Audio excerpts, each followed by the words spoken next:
what I call a warm South Texas welcome right there. And to the mayor, I want to say it's an honor to be in your town to celebrate this incredible night right here in McAllen, Texas. Listen, I want to start out by thanking the most important person to me, and that is the fabulous First Lady of the great state of Texas, my wife, Cecilia Abbott.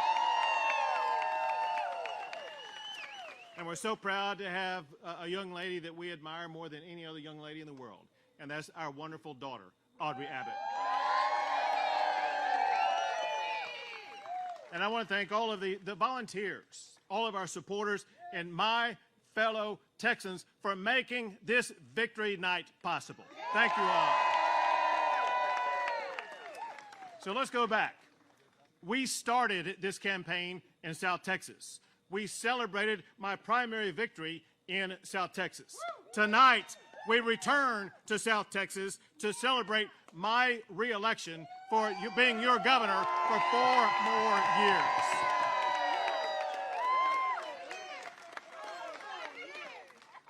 And to be clear about this, we planted our flag in South Texas, and we showed America that South Texas is now electing Republicans to office in our great state.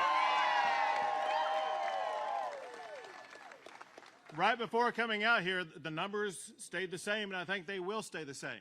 I'll be able to tell you something that's never been said before. The ground on which you are standing right now is now going to be represented for the first time by an Hispanic Republican woman, Monica de la Cruz.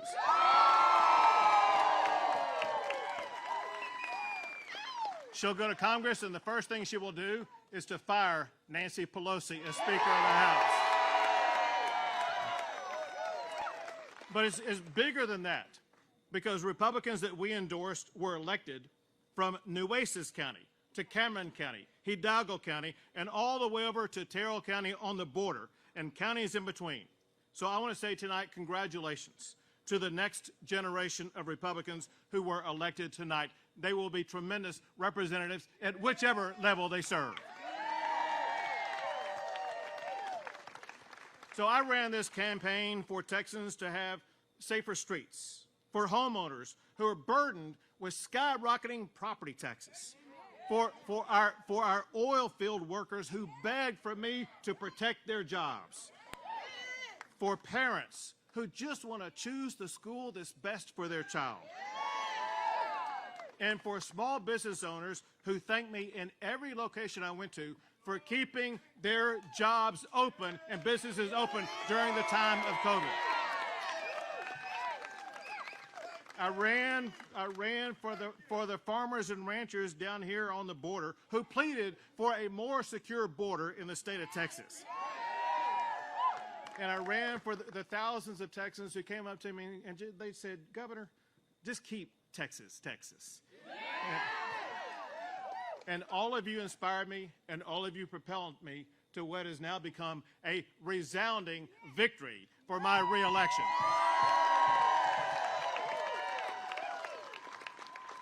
So now it's time to go to work for all of those people, as well as for we're going to pull it back down here, and you just heard it from the governor himself. He's touting the strides the Republicans have made here in South Texas with the Hispanic vote, a predominantly blue region. Right now, we're going to go over to the Challengers campaign in El Paso. That's where we find our Alicia Barrera. Alicia, have you seen any sign of Beto? Give our property owners the largest property tax cut in the history of Texas. We must fight against Joe Biden's war against oil and gas and keep Texas #1 for oil and gas production in the United States of America.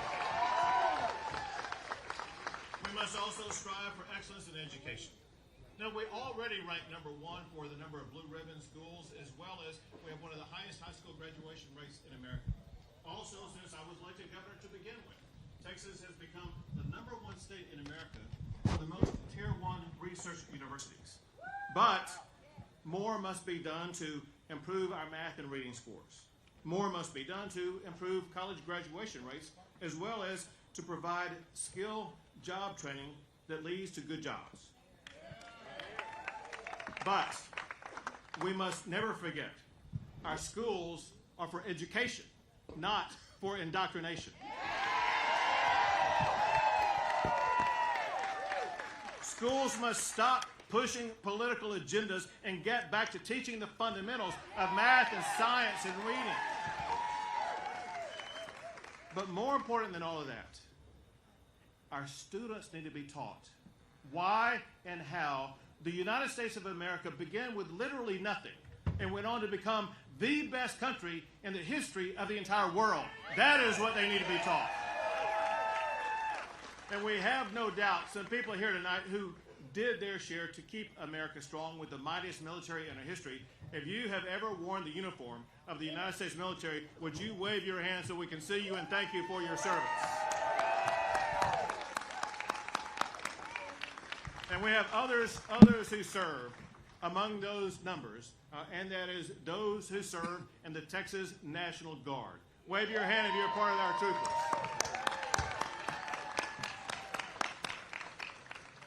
We also must, speaking of law enforcement, we've got to fully fund our law enforcement officers and give them the respect they deserve.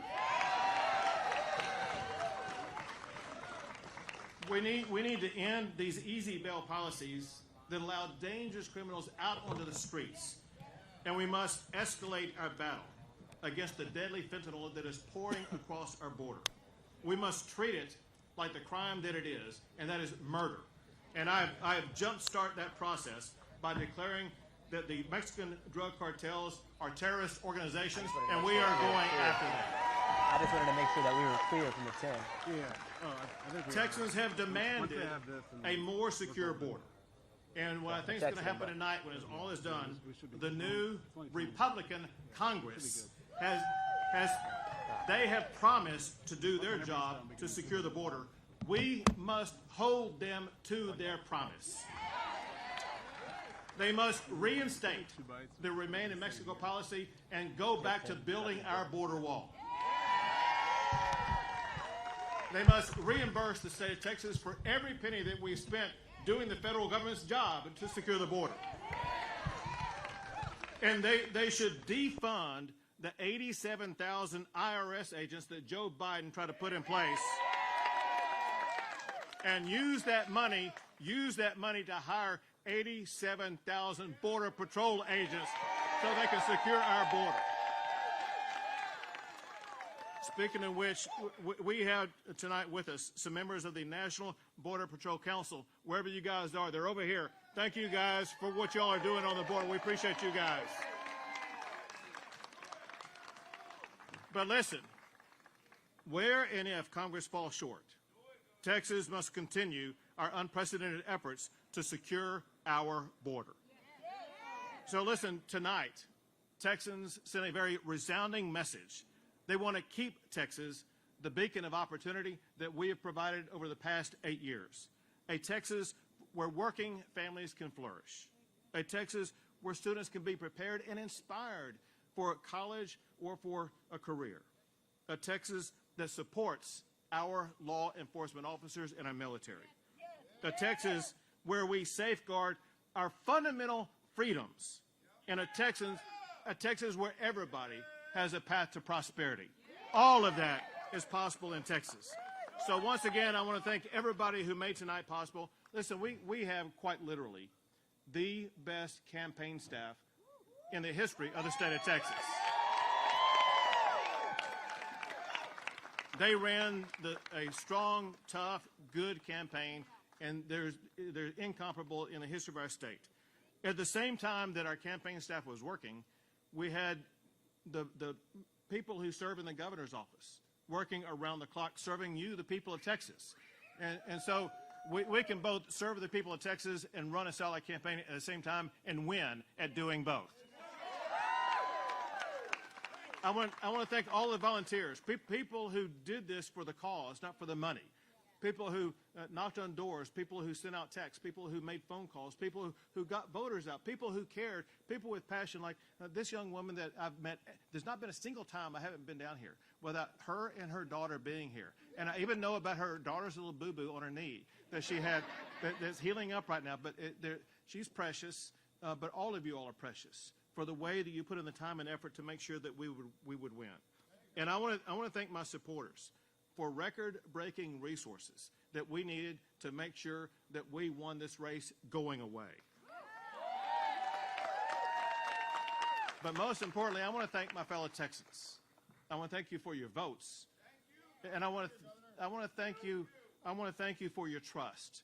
Just know this: we will go to work every single day to earn that trust, and together we will keep Texas the greatest state in the greatest country in the history of the world. So God bless you all, and God bless our great state of Texas. Keep up to date with all of San Antonio's top news, weather, and so much more by clicking the like and subscribe buttons below. And once again, thanks for watching KSAT.